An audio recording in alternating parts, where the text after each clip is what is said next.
и так далее. В общем, всем привет. Сейчас посмотрим те же самые приемы, что в прошлом видео мы рассматривали на песне «Это все», и перенесем их все сюда. Добавится разве что 16-е. Но об этом попозже. Сначала так, чтобы даже тот, кто на фортепиано не особо играть умеет, мог хотя бы себе саккомпанировать в простейшем варианте. Вот те же аккорды, что у нас были Ж, Д, Е, М, С в прошлый раз, мы располагаем в другом порядке, минорном. В этом порядке на эти аккорды еще больше песен, наверное, существует. Точнее, не наверное, а точно. Вот это был порядок, это все, порядок из Let It Be, да, такой 1, 5, 6, 4 в мажоре. А здесь у нас скорее тоника минорная, хотя это все условно. Получается 1, 6, 3, 7 в миноре. Ну, поехали. Вот у нас ЕМ, мы по 2 четверти на каждом аккорде проводим. С, Ж, Д.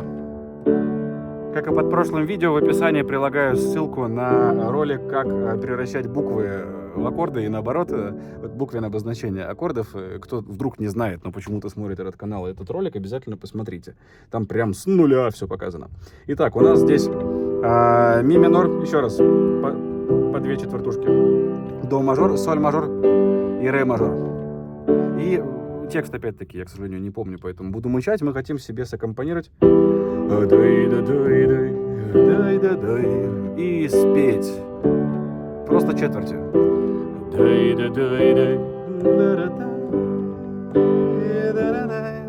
Заметили, наверное, что я эти ноты стал располагать в правой руке в другом порядке. Это обращение. Обращаю я, в общем, 3 случая. Вместо до, ми, соль, чтобы руку так не перетаскивать, я играю, например, ми, соль, до, да, все правильно. Ре, соль, си. То есть... Если мы хотим поинтереснее себе саккомпанировать, то из прошлого видео вспоминаем, там были... Это все, там были 8-е, вот мы этими же 8-ми себе... Хотим вот такой аккомпанемент придумать. То есть у каждого аккорда берем 2 верхние нотки, 1 нижнюю. Господи, сколько было комментариев за последнюю неделю. А что ты русские песни не рассматриваешь, не анализируешь? Бог с ним, что их и так уже очень много рассмотрено у меня на канале. Ну, вот я думаю, теперь люди будут довольны. Рассмотри просто аккомпанемент для начинающих. Какой-то русской песни. Вот более русские песни придумать сложно. Итак, у нас вот не четверть, а 8-й така. Педаль сменяется на каждый аккорд. Save tonight. А, нет, это другая песня. Извиняюсь. В общем, действительно, миллиард песен на этот аккомпанемент ложится. Теперь поехали дальше уже, собственно, фортепианную аранжировку делать, а не просто аккомпанемент. Ну, сначала можно взять эти же 8-е, что были в прошлый раз, отправить в левую в таком вот варианте, квинта и октава, пауэр-аккорд, арпеджио. В общем, много слов можно тут сказать, но по факту просто вот одна и та же вот эта вот позиция, которую мы хотим, чтобы во сне даже у нас рука вот такое положение принимала, настолько мы привыкли бы находить вторым пальцем здесь квинтовый тон. И вот мы отдельно это все отработали, довели до автоматизма, добавляем мелодию. Да, за любые неточности извиняюсь, они наверняка есть.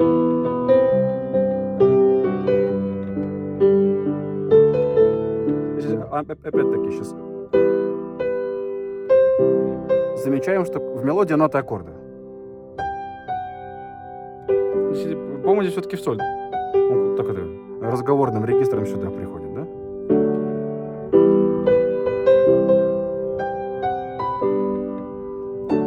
Кто там будет говорить, что Шевчука значит, голоса никогда не было, попробуйте спеть мелодию с такими интервалами.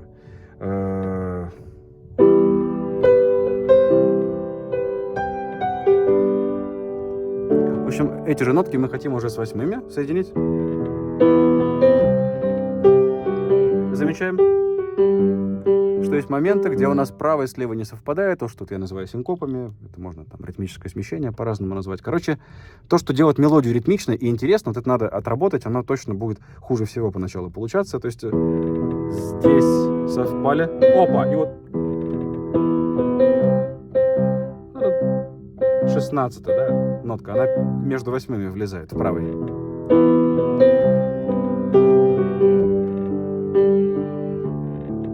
Это уже требует определенной техники. Привычки, скорее. Вот такие вещи сначала соединяем с восьмыми. То же самое советую...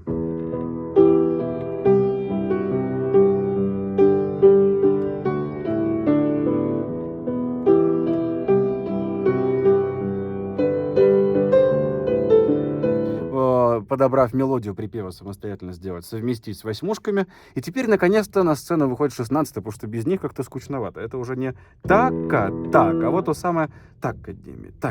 Раз, два, три, четыре. Раз, два, три, четыре. Тя-тя-тя-тя-тя. Сначала на две руки. Вот, там не один в один такой же перебор на этих нотах аккордов, но нам важно именно сейчас пульс словить. То есть тя-тя-тя-тя-тя-тя-тя. Правая перехватывает левую. То есть тя-тя-тя-тя-тя.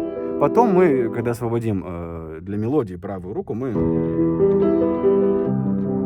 сможем, я надеюсь, да, особенно если попрактикуемся, все это играть в одной левой. Но пока что, опять-таки, возвращаемся в режим аккомпанемента, чтобы отработать сам ритм. То есть у нас акцент на первую из каждых четырех, а вторая, третья, четвертая из этой четверки, они слабенькие.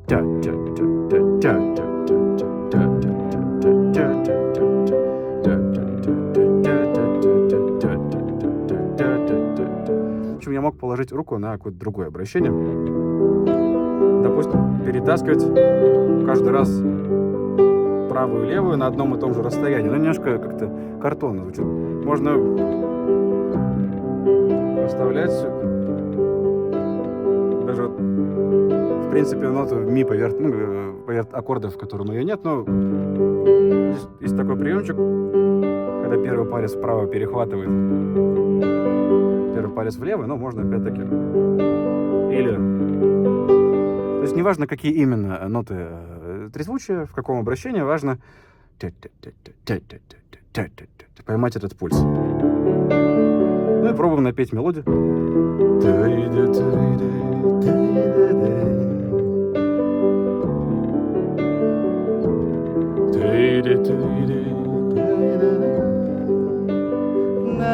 Ой, не могу попасть ни в одну ноту, но это сейчас не принципиально, важно ритм этот поймать, да? Можем себе, или кому-то хотя бы, да, саккомпанировать таким образом. Значит, ритм поймали и потихоньку можем хотя бы вот таким вот образом себе его в левую перекидывать.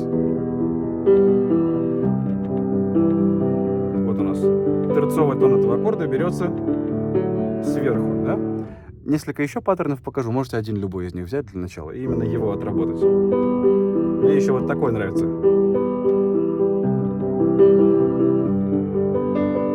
Прикол в том, чтобы использовать их вариативно там, где правый и левый друг другу могут мешаться, а вот в этом случае они вполне себе могут друг другу мешаться, чтобы левая, в общем, не лезла сюда. И, то есть, допустим,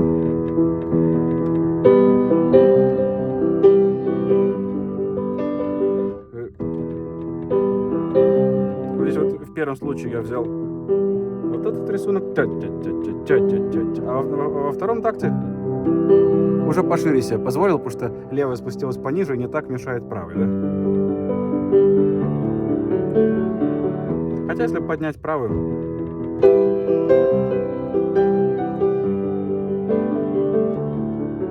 повыше, то можно...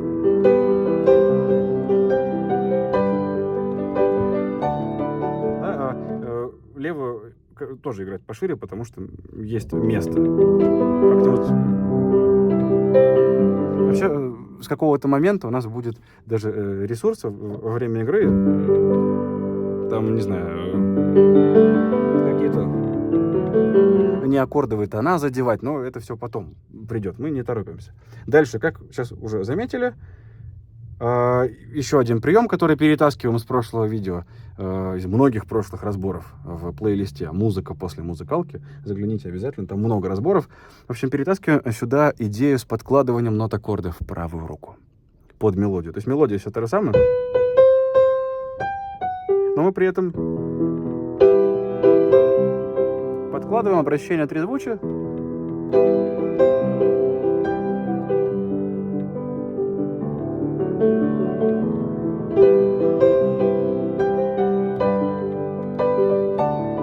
Да, и важный момент, я многократно это на канале проговаривал, но вот в ролике про это все не сказал. Мы аккорды не везде пытаемся всунуть, а только под основные ноты. То есть там, где этот аккорд классно ложится, где есть акцент, где нота длится, обычно совпадает со сменой аккорда. То есть у нас...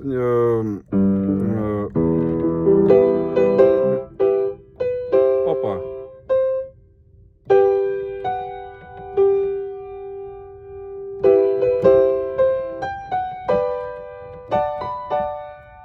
Ой, это сейчас не было видно. То есть я сейчас взял, например, ре мажор, а си без аккорда снизу. Здесь также ми минор подложили, до мажор тоже, а между ними вводная эта нотка без аккорда. Ну и далее. Далее, я думаю, уже пройдут немногие, а только лишь все. Только те, кому позволяет уровень, вот этот аккомпанемент. Да, когда мы этот роковый аккомпанемент по прошлому видео посмотрели, добавить на... для кульминации на следующей части песни. Итого, соединяем приемы, которые мы уже рассмотрели. Поехали.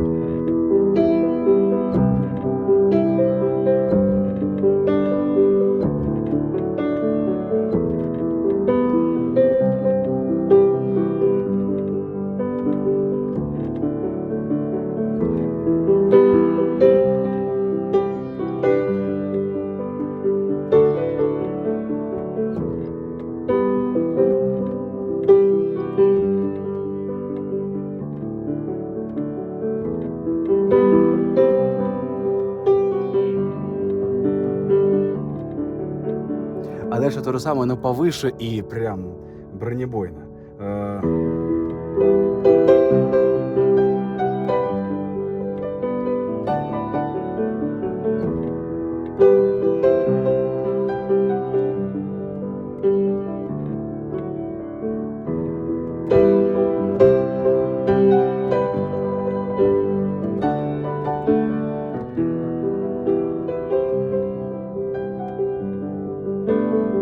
Те же заполнения, что были рассмотрены в прошлом видео, это все.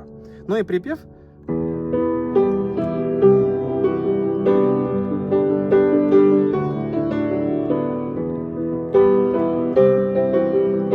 Кто, собственно, все эти фишки для куплета освоил, 16-е, подкладывание аккордов там, где это удобно, под основные ноты мелодии, и припев тоже сдюжит.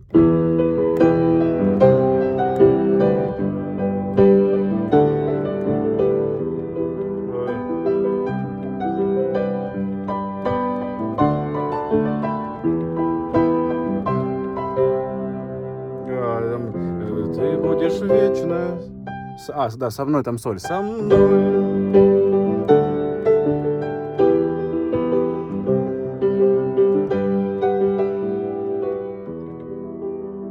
В любой непонятной ситуации, здесь можно в любом месте аранжировки просто затихнуть и перейти на эти 16-е. И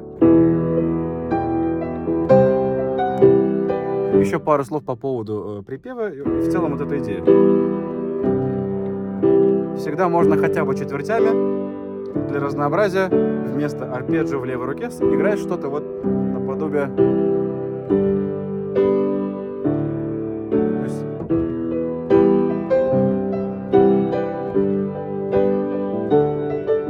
И потом уже нам захочется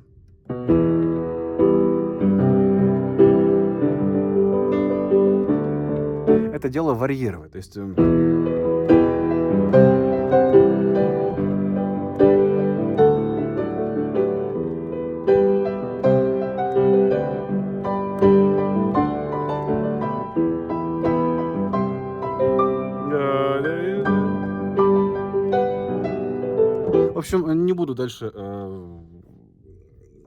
это все дело валять. Саму аранжировку я же не репетировал, поэтому еще раз, это как и в случае с прошлым разбором, размещаю снизу ссылку для тех, кто хочет просто послушать фортепианное исполнение, да, чтобы иметь какой-то референс, образец. Каверы собственно, того пианиста, которого, кажется, зовут Евгений Алексеев, а который очень здорово это все переложил на фортепиано и здорово исполнил. Такие дела. Всем удачи. Напоминаю про то, что у меня теперь работает система быстрых платежей, поэтому можно по реквизитам, указанным снизу, в описании отблагодарить меня материально. Но это совершенно не обязательно. Пишите в комментариях, как вам такого формата, такого рода разбора.